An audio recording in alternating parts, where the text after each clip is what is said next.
ZYH 754, 870 kHz, AM. Rádio Universitária, Goiânia. Emissora da UFG.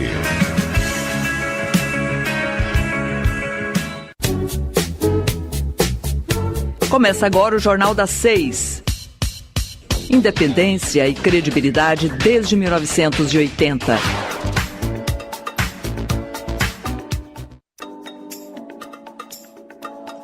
Boa noite, está começando o Jornal das 6. Eu sou Rodrigo de Oliveira e fico com você até às 6h30 da noite. Você pode nos acompanhar pelos 870 AM ou pelo site www.radio.ufg.br.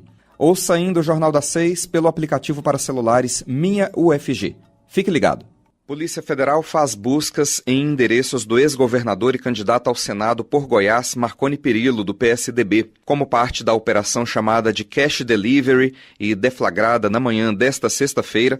A Polícia Federal prendeu Jaime Rincon, coordenador de campanha do atual governador de Goiás e candidato à reeleição José Eliton, também do PSDB. Também foi preso o motorista de Rincon, o policial militar Márcio Garcia de Moura. Com ele, a polícia encontrou maços de dinheiro vivo. A Cash Delivery apura repasses indevidos para agentes públicos em Goiás, com base nas delações premiadas de executivos da Odebrecht. Os valores investigados somam 12 milhões de reais. De acordo com o Ministério Público Federal, Perillo, quando ainda era senador e depois como governador, pediu e recebeu propina para favorecer a Odebrecht em contratos e obras aqui em Goiás. Foram 2 milhões de reais em 2010 e outros 10 milhões de reais em 2014. De acordo com as investigações, a propina era entregue em espécie e transportada em malas e mochilas. O MPF apontou que houve ao menos 21 entregas do dinheiro irregular feitas a mando da Odebrecht para favorecer Perillo. Ainda segundo o órgão, os indícios colhidos nas apurações mostram que Perillo atuava como chefe da quadrilha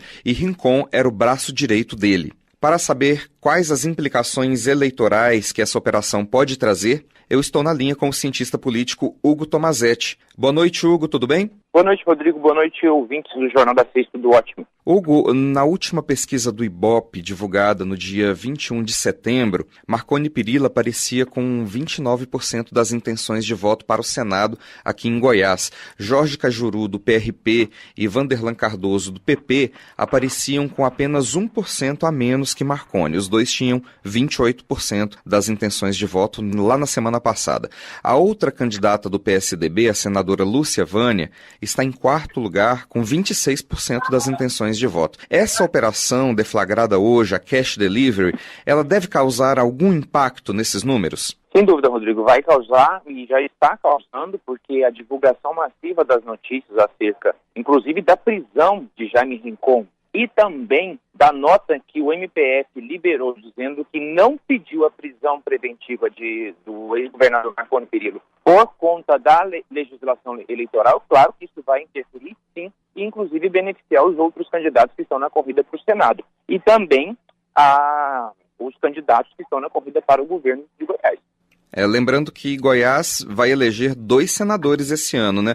Quais desses 3 candidatos aí, Jorge Cajuru, Lúcia Vânia e Vanderlan Cardoso, que podem se beneficiar mais aí com uma possível queda na preferência de Marconi para o Senado? Não só Goiás, como os outros estados. Esse ano é ano de renovação de 2/3 do Senado e logo a ideia é que tanto Jorge Cajuru quanto o Vanderlan e também Lúcia Vânia possam se beneficiar dessa mudança, porque ainda resta uma semana de campanha e eles vão explorar, eu tenho certeza absoluta que nesses momentos as equipes publicitárias, tanto dos outros 3 candidatos, estão trabalhando para explorar os dados que foram divulgados pelo MPF nesse momento, não só para o Senado, como também para o governo. Isso eu quero reiterar aqui para o nosso ouvinte, porque o governo, a corrida ao governo do Goiás também vai se ver muito afetada nesse processo. Talvez a Lúcia Vânia não explore muito essa operação, a Cash Delivery, por ela ser do mesmo partido do Marconi Perillo, o PSDB.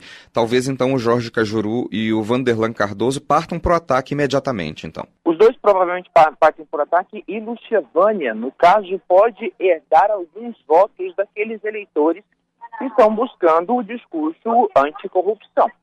Isso pode acontecer por conta de uma vinculação ao nome de Lucevânia, que já é senadora há muito tempo, e pode haver, sim, uma pequena transferência, não muito grande, de votos que iam para Marconi Perillo e que podem ir para Lucevânia pelo que ela representa, mas também, obviamente, ela não vai explorar isso daí, ela deve sair, inclusive, em defesa desses candidatos, do Marconi Perillo e de José Hélio. No começo desse mês, a 8ª Vara Criminal aqui de Goiânia aceitou uma denúncia do Ministério Público Federal em Goiás por corrupção passiva contra o Marconi Perillo. Era um processo que estava no Supremo Tribunal Federal e voltou para a primeira instância porque Marconi perdeu o foro privilegiado ao renunciar ao cargo de governador de Goiás, né? A investigação apontou um pagamento de R$90 mil de dívidas de campanha de Marconi com o radialista Luiz Carlos Bordoni. Conforme as investigações, 2 depósitos de R$45 mil cada foram realizados em troca do aumento dos valores dos contratos da construtora Delta com o governo aqui de Goiás. Mas nem isso tirou os votos do ex-governador, né?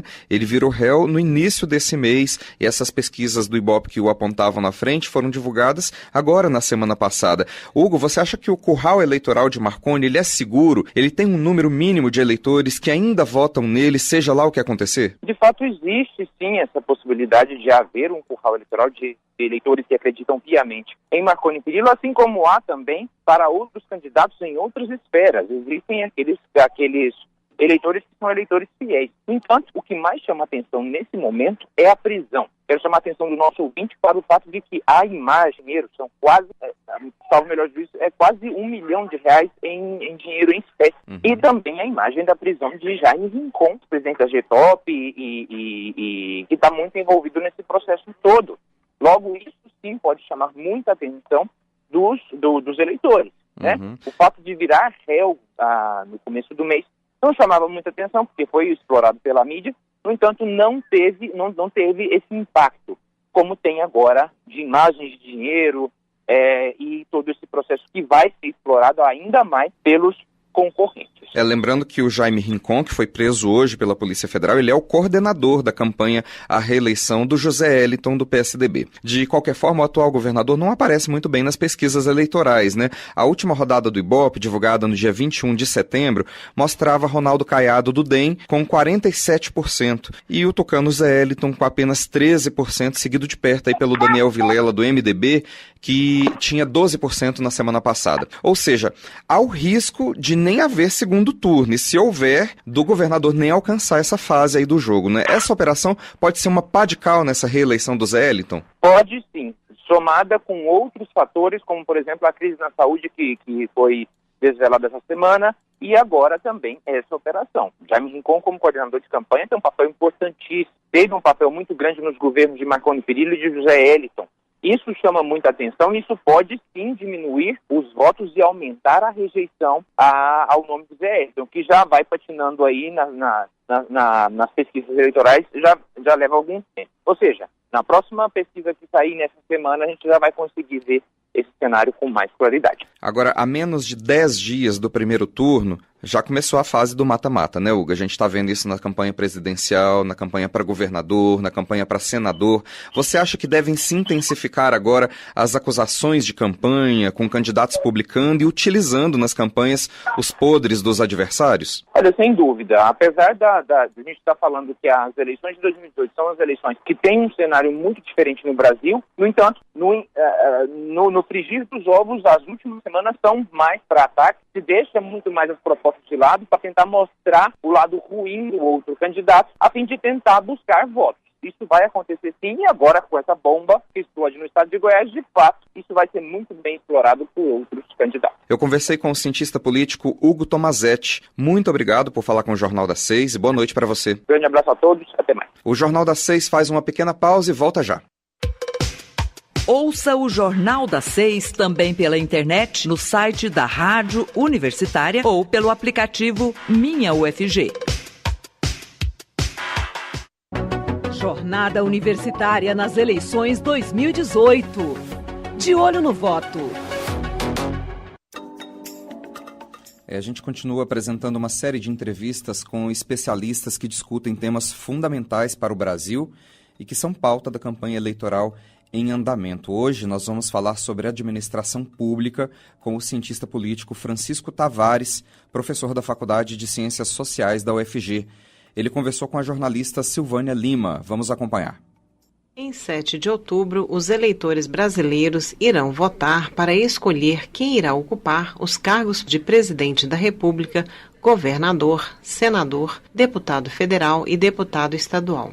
Cada qual será um gestor público em instâncias diferentes, mas que se relacionam, seja pela hierarquia, seja por suas funções próprias. Em grande parte desse relacionamento se dá a gestão ou a administração pública. Mas o que realmente representam as eleições? Será que elas têm o poder de mudar alguma coisa no país? A alternância entre os poderes é algo comum no cenário político ou o Brasil vive uma situação peculiar? E sobre os mecanismos de transparência, o acesso à informação é o bastante? Para responder a estas e outras perguntas, nós convidamos o cientista político Francisco Tavares, professor da Faculdade de Ciências Sociais da UFG. Olá, professor Francisco Tavares, muito obrigada por aceitar o nosso convite. Oi, bom dia, sou eu quem agradece o convite. Professor, diante de um quadro de crises por que passa o país, nos campos político, econômico, institucional, o que representam essas eleições para os brasileiros? A verdade é que existe um entendimento muito disseminado pela sociedade, por analistas de mercado e até mesmo por alguns analistas políticos, de que processos eleitorais costumam renovar a cena institucional e, portanto, depurar o país de crises políticas, econômicas, institucionais ou mesmo de processos de acirramento social como este em que o Brasil vive. Ocorre que a experiência histórica, os dados empíricos e muitas análises teóricas tendem a problematizar essa apreensão. Vejamos que boa parte da crise presente do Brasil contemporâneo é um desdobramento do processo eleitoral de 2014, que, portanto, não depurou, não renovou a nossa cena política. O país, portanto, vive problemas no âmbito econômico, no âmbito social, no âmbito da sua inserção em plano internacional, do seu sistema partidário, que dificilmente vão se resolver apenas em razão de um processo eleitoral. Sobretudo em se tratando do processo mais judicializado de todos os tempos, em que, portanto, há menos opções propriamente entregues ao eleitorado para que ele decida os rumos do país, já que há um filtro jurisdicional muito significativo sobre quem participa e como disputa essas eleições. Só para esclarecer para os nossos ouvintes, o senhor falou que a gente vive um processo judicializado. Explica melhor isso, por favor. Tem ocorrido no mundo inteiro uma tendência a um certo agigantamento de uma das funções do Estado. Portanto, o Estado liberal, democrático, representativo, esse que triunfa no mundo, pelo menos desde o século XVIII, ele tem uma função que produz as normas, que determina, então, o que cada cidadão deve fazer, que é a função legislativa. Ele tem uma função que implementa as políticas, que organiza a burocracia estatal, que garante a consecução dos direitos fundamentais a partir de medidas concretas, que é o Poder Executivo, a função executiva do Estado, e tem uma função muito importante que estabelece controles, que dispõe sobre o que vale ou não vale, sobre o que é lícito ou não, que tutela pessoas ou coletividades que tiveram seus direitos violados, e esta é a função jurisdicional. Mundialmente, essa função tem, em alguns momentos, sobrelevado-se sobre as demais. Então, acontece muitas vezes do próprio judiciário dispor sobre a elaboração de políticas públicas, do próprio judiciário determinar, para além das suas prerrogativas e atribuições constitucionais, como serão os processos eleitorais. Isso não acontece só no Brasil, é uma tendência mundial. Tem um professor da Universidade de Harvard, chamado Mark Tushnet, que diz que existe uma potencial juristocracia no mundo contemporâneo. O Brasil participa desse processo. Então há, nestas eleições brasileiras de 2018, uma tendência muito forte à judicialização. Se isso poderia ter o lado positivo de maior controle, de maior legalidade, o lado negativo é que tende a suprimir a possibilidade do próprio eleitorado, da própria democracia, das pessoas decidirem os seus rumos. Então, esse é um processo peculiar em que, muito provavelmente, o primado do controle jurisdicional pode chegar a comprometer o processo democrático. Essa é uma crise que sempre vai acontecer. Às vezes o executivo se agiganta muito, às vezes o legislativo se agiganta muito, às vezes o judiciário cresce muito. Essa é uma saudável tensão que acompanha a história do Estado democrático. Então nós estamos vivendo no momento em que o judiciário está dando as cartas. É claro que não sozinho, mas é um momento em que o judiciário assume um protagonismo que não é comum em outras épocas e num desenho, digamos, mais equilibrado do Estado democrático de direito. Quando a gente fala em equilíbrio entre legislativo, executivo e judiciário, é certo que na experiência histórica concreta, sempre algum poder vai tender a se agigantar. Houve épocas, por exemplo, em que uma prevalência do poder executivo chegava a comprometer o próprio regime democrático. Houve épocas em que o poder legislativo exercia capacidade de veto que inviabilizavam a atuação do executivo. E hoje a gente vive a era do controle jurisdicional, que por um lado é muito importante, foi muito significativo na consolidação da República, mas parece caminhar para um certo desequilíbrio. É assim, né, os poderes vão tentando se equilibrar de modo que um não prevaleça muito cativamente sobre o outro. Falando em poderes, professor, gostaria que o senhor explicasse qual o papel de cada um deles, do executivo, o legislativo e o judiciário, e como que eles devem se relacionar. Essa relação entre funções de Estado sempre será tensa. Portanto, não há possibilidade de um absoluto equilíbrio, porque política, porque poder, porque Estado envolve conflito, envolve interesses discrepantes. Mas numa situação, digamos, ideal típica, numa situação absolutamente harmônica, legislativo e executivo colhem legitimidade popular. Portanto, são controlados tanto por outros poderes, o judiciário, o executivo e o legislativo se controlando reciprocamente, mas são controlados por aquilo que a gente chama dos mecanismos de exercício da soberania popular. O povo vota, esses políticos têm mandatos que são renovados ou não de acordo com interstícios quadrienais, né? De 4 em 4 anos as pessoas vão lá e decidem se esses políticos vão permanecer ou não. O executivo implementando as políticas, o legislativo decidindo qual é a norma que vai reger as nossas relações sociais. O judiciário é um pouquinho diferente. Os seus membros são investidos segundo concursos públicos de provas e títulos e tem uma prerrogativa constitucional chamada de vitaliciedade. Eles não podem ser destituídos dos seus cargos a menos que um processo judicial, com uma decisão final, transitada e julgado, os destitua dali. Portanto, a legitimidade deles não é propriamente a soberania popular, a democracia, mas é a sua aptidão técnica, a sua expertise na interpretação do direito, na compreensão das normas jurídicas, na hermenêutica constitucional e assim sucessivamente. Então, veja que há poderes com legitimidades muito distintas. A legitimidade do legislativo diz respeito às eleições, em que ganham maiorias e minorias. A própria oposição tem um assento lá no legislativo, mesmo que seja minoritária. A legitimidade do executivo diz respeito às eleições, mas ali está a representação das maiorias, né? Alguém que ganha uma eleição. E a legitimidade do judiciário diz respeito a uma aptidão técnica decorrente de um concurso de provas e títulos. É preciso, então, que haja um equilíbrio entre isso. Porque se apenas a técnica decide, há menos democracia, há uma tecnocracia. Se, por outro lado, não existe nenhum tipo de controle jurisdicional, a democracia se agiganta contra a legalidade e contra os direitos, o que pode se tornar um problema para a sua própria sobrevivência. Então é importante que esses poderes se controlem reciprocamente, tanto quanto possível, de maneira que nenhum deles prevaleça muito significativamente sobre os demais. Obrigada por sua explicação. Agora, do ponto de vista da sociedade, com o respaldo da tecnologia e do acesso à informação que nós vivemos hoje, a sociedade exige transparência dos atos públicos. Há realmente mecanismos eficientes para barrar a corrupção? O senhor acredita que ela vai diminuir ou se tornar algo controlável? Tem um estudo muito interessante do professor Danilo Martuccelli, lá da Universidade Federal da Fronteira Sul, em que ele indica que esse elemento da corrupção, quando se torna muito relevante na cena política,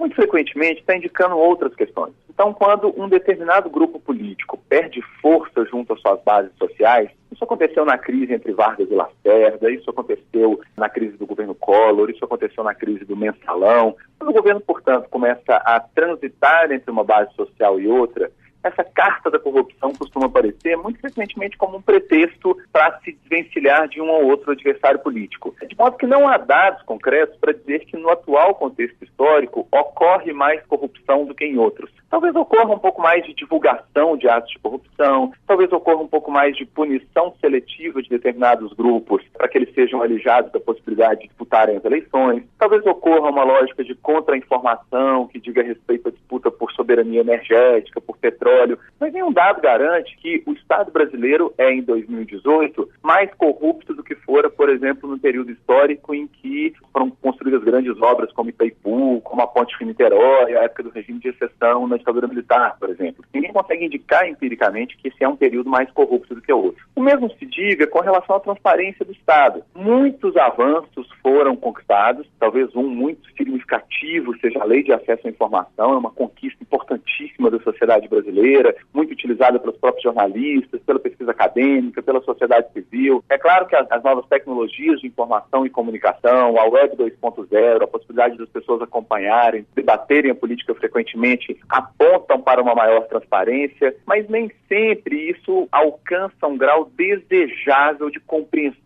da máquina pública. Então, hoje, por exemplo, os dados sobre as contas públicas são absolutamente transparentes, mas a compreensão técnica sobre o que é, por exemplo, uma pedalada fiscal, ainda é algo muito hermético, ainda é algo muito sofisticado. E muitas vezes as pessoas dizem, ocorreu uma pedalada fiscal, aquilo deve ser uma corrupção, eu acho que a presidente tem que cair. Quando algumas lições triviais de direito financeiro indicam que talvez nem ato ilícito tenha ocorrido ali. Então, nem sempre apenas o acesso aos dados, tem uma cultura, uma educação que permitam as pessoas entenderem tecnicamente o que acontece, implica maior transparência. Às vezes pode implicar maior espetacularização da corrupção como um objeto de entretenimento, mas não necessariamente como um objeto de controle do Estado. Para finalizar, professor, qual é o cenário para o país em 2019, independente de quem for vencer as eleições? É um país dividido do ponto de vista social, dividido quanto a valores, dividido quanto a compreensões sobre qual deve ser o papel do Estado. É um país com ânimos muito acirrados. É um país que vive a mais lenta recuperação após um processo de profunda retração econômica. Então nós temos sérios problemas no âmbito do emprego, no âmbito da redução das desigualdades, no âmbito da inclusão de pessoas que voltaram à situação de pobreza. E é um país cujos governos, isso diz respeito tanto aos estados quanto à União, encontram uma profunda dificuldade fiscal. No caso da União, nós temos uma medida chamada Novo Regime Fiscal, que ingessa em grande medida a administração pública, porque impõe um teto de gastos. No caso dos estados, nós temos dificuldades de endividamento em relação à União, de dificuldade de arrecadação, que tornam muito difícil a implementação das políticas escolhidas agora nas eleições pela população. Então, acredito que quem quer que assuma os governos em 2019, seja na presidência da República, seja nos governos dos estados, não terá vida fácil, porque a situação da impaciência da população, de uma certa agitação social, associada a um certo colapso fiscal dos governos, tornará as práticas de gestão muito difíceis. Eu diria que, para começar a governar, primeiramente na presidência da República, quem quer que assuma vai precisar mexer, por exemplo, nos nossos padrões de tributação, arrecadando mais de quem tem, menos de quem não tem. Vai precisar mexer na emenda constitucional 95, liberando o Estado para poder promover políticas de inclusão, porque se essas peças não forem alteradas, o país pode se tornar ingovernável, independentemente de quem vence. Nós conversamos com o professor Francisco Tavares, cientista político da Faculdade de Ciências Sociais da UFG. Professor, muito obrigada pela entrevista. Sou eu quem agradece muito. Um bom dia para você, Silvana, e todos os ouvintes da rádio.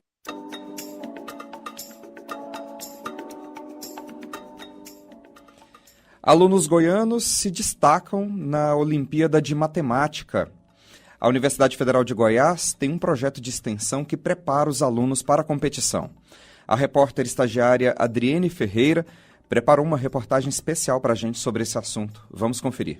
Projeto de extensão da UFG, Universidade Federal de Goiás, incentiva alunos a participarem da Olimpíada Internacional de Matemática. No Brasil, 20 alunos foram premiados e 3 deles são goianos. Nós vamos conversar agora sobre esse assunto com a professora do IME, o Instituto de Matemática da UFG, Ana Paula Chaves, que coordenou o projeto em parceria com o professor Bruno Holanda, da FACE, Faculdade de Administração da UFG. Oi, Ana Paula, tudo bem? Tudo ótimo. Ana Paula, de onde surgiu este projeto? Ele surgiu como uma extensão de um projeto que eu, em parceria com o professor Bruno, realizamos o ano passado, chamado POT, Polos Olímpicos de Treinamento Intensivo. Esse projeto, ano passado, nós tínhamos apenas um nível 2. Então, os círculos matemáticos, que foi uma concepção do professor Bruno, foi uma extensão desse projeto para que a gente incorporasse não só o nível 2, mas como o nível 3, com o apoio de escolas, né, e com a gente atingindo um público maior, né. A gente tem bem mais alunos do que a gente tinha no passado. Esse projeto, ele na verdade, ele foi concebido originalmente na Rússia, né. Há muito tempo atrás, os russos já faziam esses círculos matemáticos que são nos moldes que a gente usa hoje. Como os alunos se prepararam para a Olimpíada deste ano? Os alunos se prepararam através dos encontros semanais que nós proporcionamos a eles, conteúdos que são abordados na Olimpíada. A Olimpíada que eles participaram, que teve essa premiação, foi a Olimpíada de maio, né? Para alunos de nível 1, nível 2. Então, a gente toda semana reunia com eles, com vários problemas de diversas Olimpíadas, né? E isso fez com que eles ficassem mais preparados para poder competir. Qual seria a missão dos professores durante a preparação dos alunos para a Olimpíada? A missão nossa é pegar o produto bruto, né? Que são esses alunos bons de matemática, mas que precisam de mais treinamento, mais criatividade e incentivar eles a tentar conseguir o melhor, conseguir ser mais criativos, né? Conseguir não só para a Olimpíada, né? Acho que isso a gente leva para a vida, né? E também a gente tenta fazer com que esses alunos se sintam bem, né? A gente tenta fazer com que esses alunos se sintam entre pessoas que também gostam de matemática. Então, acaba sendo um trabalho não só de preparação para as provas, mas também os alunos acabam tendo ali um círculo de amizade, pessoas que gostam, né, de uma matéria que não é tão popular assim. Você poderia nos falar, professora, sobre a importância da criação dos círculos matemáticos de Goiânia? Bem, a criação desse projeto é muito importante para que a gente consiga criar, né, ter aqui em Goiânia uma cultura de Olimpíada mais forte, né, ter mais resultados, né, porque já existem vários colégios que fazem esse treinamento de Olimpíada, né, mas o Círculo ele reúne alunos de diversos colégios, né, então seria para a gente tentar aumentar mais ainda a popularização dessas Olimpíadas e da matemática mesmo, uma matemática divertida, uma matemática de resolver problemas, né, interessantes, não só aquela coisa de decorar fórmula, difícil, né. Então tudo isso está dentro dos nossos objetivos, né, aqui em Goiânia principalmente. Na Olimpíada deste ano, 3 alunos goianos foram premiados. Para vocês, professores, qual é o significado dessa premiação? Olha, essa premiação significa, além de né, para nós, significa que o nosso trabalho está dando certo, né? Esses 3 alunos concorreram pela primeira vez em uma Olimpíada Internacional e eles já foram, né, contemplados com menção honrosa e medalhas, né? A gente sabe que a gente está indo no caminho certo quando a gente vê resultados tão bons chegando tão rápido, né? E a gente espera que esses resultados só melhorem, né? Então, em outras competições, na Olimpíada Brasileira de Matemática, enfim, a gente está muito esperançoso. Para o aluno que se interessar pelo projeto, como ele pode estar participando? Olha, ele deve entrar em contato com a nossa equipe, né? Através do e-mail circulos.gyn@gmail.com, ou ele pode entrar no nosso site cmgoiania.blogspot.com. Lá tem várias informações sobre os encontros semanais, sobre inscrições e também algumas notícias, né? Sobre o que a gente está fazendo.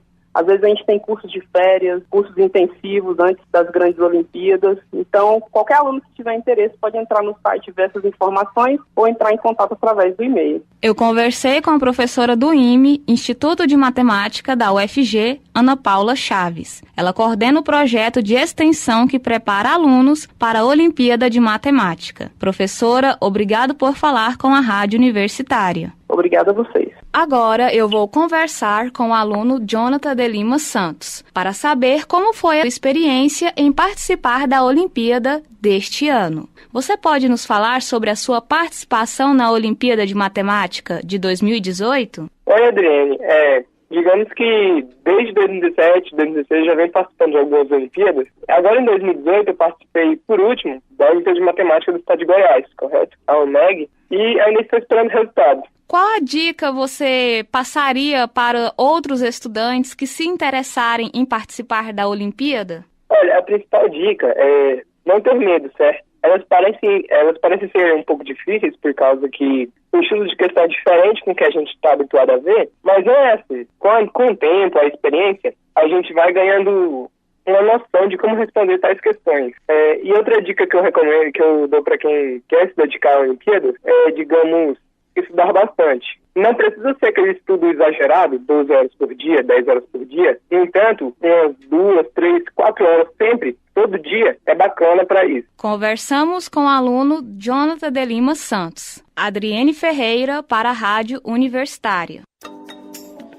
Pontualmente, 6 horas e 30 minutos, com esta reportagem da nossa estagiária Adriane Ferreira, eu encerro o Jornal das 6 dessa sexta-feira, 28 de setembro de 2018. Eu agradeço ao Sandro Alves e ao Tiago Damaso pelos trabalhos técnicos. A partir de segunda-feira eu entro de férias, logo em seguida eu saio por 2 anos para capacitação e eu volto à bancada do Jornal das 6 em outubro de 2020. Até lá, gente! O Jornal das 6 fica por aqui. Nós temos um encontro marcado de segunda a sexta, a partir das 6 horas da noite. Muito obrigada pela audiência.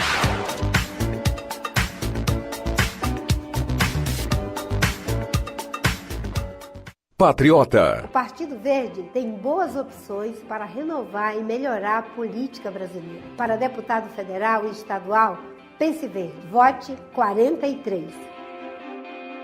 Vamos renovar a Assembleia com atitude e coragem. Delegado Eduardo Prado, deputado estadual 43444. Edna Goulart, 43000. Sou nova representante de defesa da mulher e do idoso. Um senador representa o seu estado para o resto do Brasil. Quando um senador vai à tribuna dizer o que pensa, é o seu estado que o Brasil vai enxergar. Que Goiás nós queremos mostrar para o Brasil? Se é o Goiás do desenvolvimento, do progresso, do crescimento, se é o Goiás da educação, devemos escolher um senador que represente isso. Goiás não é o estado do desequilíbrio, das injúrias, da inconsequência. Vote Marconi, o mais preparado para representar Goiás no Senado. 456 Universitária Goiânia, 870 AM. Música, informação e diversidade cultural.